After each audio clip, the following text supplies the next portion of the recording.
அனைவருக்கும் வணக்கம். இந்த பதிவில் ஆட்டுக்கு புழுநீக்க மருந்து கொடுப்பது எப்படிங்கிறது தான் இந்த பதிவில் முழுமையாக வரப்போகுது.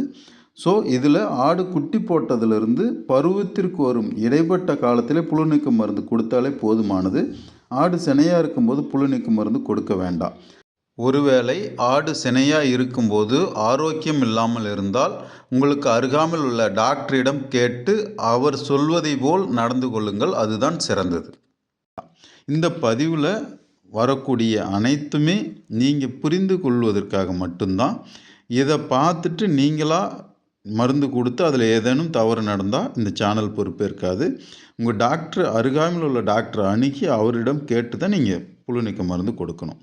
ஆடு குட்டி போட்டதிலிருந்து 25வது நாளில் காலை வேளையில் ஆல்பெண்டாசோல் ஓரல் சஸ்பென்ஷன் மருந்து 4 கிலோ உயிரடிக்கு 1 ml கொடுத்தா போதும். இது வயிற்றுப்போக்கு சளி காய்ச்சல்லாம் இருக்கும்போது கொடுக்கக்கூடாது. நோய் நீங்கிய பிறகு 3 நாள் கழிச்சு தான் கொடுக்கணும். புழுநீக்க மருந்து கொடுத்த அடுத்த நாள்லேருந்து 5 நாட்களுக்கு லிவர் டானிக்கு கொடுக்கணும்.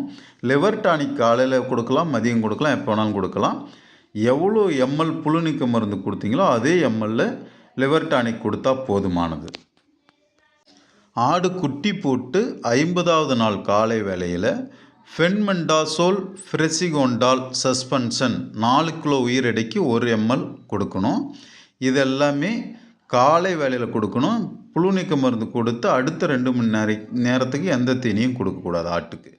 அதுக்கு அடுத்தது 75வது நாள் காலை வேளையில் ஐவர்மேட்டின் ஓரல் சஸ்பென்ஷன் கொடுக்கலாம். 4 கிலோ உயிரடைக்கு 1 ml.